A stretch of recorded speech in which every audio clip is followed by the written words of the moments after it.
Blackburn 0, Burnley 1. What a result. I actually am shocked that we've managed to win that. I can't understand Scott Parker. I can't get my head around it. What I've seen this season is that the majority of the games we play, we've looked bad. We've looked not great. But also the majority of the games we played this season, we've won them. And I don't know how he does it. It's very similar to the Gareth Southgate philosophy is what I see in Scott Parker. But I'm thrilled today. I've got to say that defence we have, it is phenomenal. Esteve, oh my God, he's brilliant. Maxime Esteve is absolutely brilliant. And my favourite part about Esteve is his composure. There's so many times throughout that game today where his composure was absolutely brilliant. And to be honest, he saved us. He is a big reason we won that game 1-0. And it weren't just him. It was players like CJ Egan-Riley. You know, for CJ to be thrown in there at the start of the season, he's proven to be a substantial starter for us. And when Jordan Bale comes back from injury, it's really going to shake up whether we throw him in or if we keep him on the bench in terms of CJ and Bale. There's no question about Esteve. Esteve starts. I think everyone knows that. Bashir Humphries is crossing for Jean Fleming to get that header. Again, phenomenal. I watched the post-talk or the press conference afterwards, and Bashir Humphries did say that him and Sean have been staying after training to practice their crossings, to practice their headers, and it's safe to say it's paid off. It's a really good cross from Bashir Humphries. It's a really good header from Fleming. I think for Fleming as well, he is naturally a number 10. He played number 10 at Millwall. So for him to be thrown in at number 9 at Burnley, I know some people have kind of questioned him at the start, but I think he's proven the sort of player he is. And I saw that today. It weren't just with that goal, but the way he played and how he helped momentum build up. And I know there were times like when the second half started, Blackburn started to sort of dominate, and the sort of last 10 minutes of the game we saw that as well. But I think there was good moments throughout the match where Sean Fleming, along with other players, really helped build that momentum. And I just think it's a great result, not just because we played Blackburn, but just because the team felt like it gelled together that game in certain moments. And I think a win against Blackburn is just like no other. You know, you can beat the likes of Sheffield, or you can beat the likes of Leeds. But when you beat Blackburn, it just feels different. It just feels fucking fantastic. I don't know if I could swear on this channel. So, Joe, if I can't, I do apologise.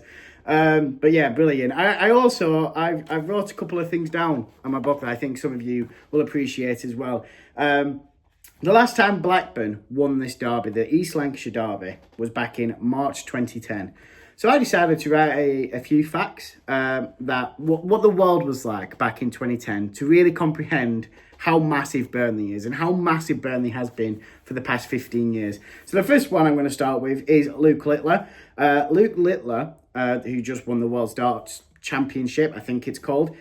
He was 3 years old the last time Blackburn won the Burnley derby. Mental, I know. Vincent Kompany, our previous manager, he was 23 years old, and I'm not joking there. That season, he captained Belgium for the very first time. So, yeah, take that. Alfredo was 20p, and Space Raiders were 15p. Fredo's 50p now. I'm not sure how much a Space Raider is, but Alfredo is 50p now. That's how much the world has changed. It's mental. The London Olympics happened 2 years after. 2 years after Blackburn beat us in a derby. So that really sets in stone how insane it is, how insane our team is at the moment, and how insane it has been for the past sort of 10 years. Because I honestly think the past 10, 15 years, I would argue this was Blackburn's biggest chance of beating us. They're in great form. I think they've got a great manager. They're looking like they're going to be playoffs contenders. And we, although, like I've said, we are winning games, and I think we've got a strong defence. We've had moments throughout the season, such as Millwall, and you can even argue against Stoke as well, where we haven't got the result we wanted. So I honestly think this game was the biggest chance for Blackburn to win, especially at their ground and the sort of pressure that puts on players. But we were great. I can't praise the defence and the lads enough. James Trafford, I'm not mentioning. I really want to mention him as well.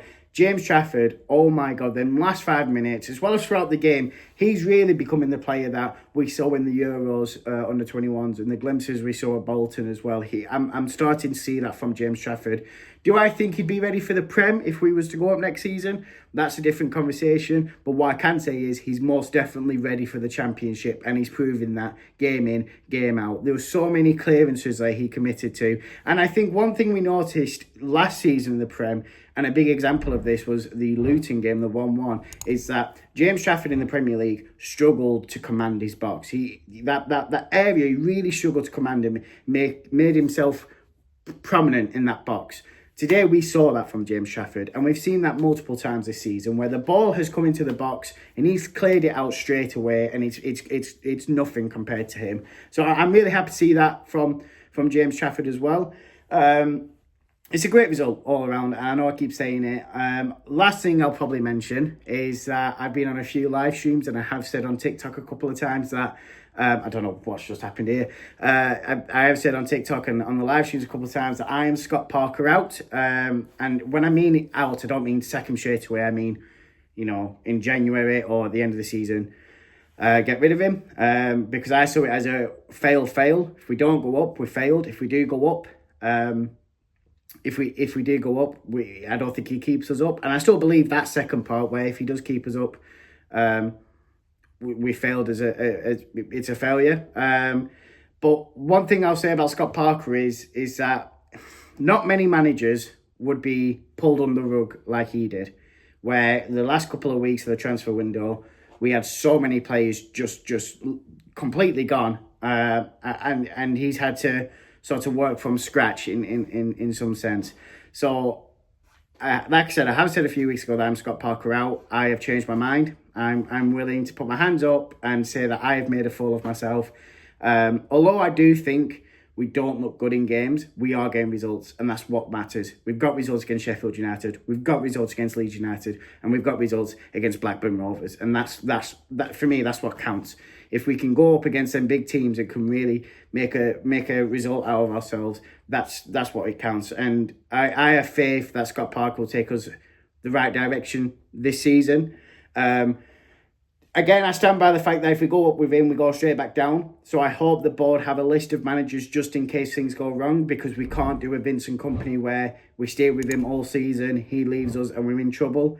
But I just wanted to say, yes, I changed my mind. I am a fool. I am Scott Parker in now. And I hope we can see, how can I word it? We can see better games going forward. But what matters is the results. We're getting the results, and I'm more than happy with the players, especially the defence.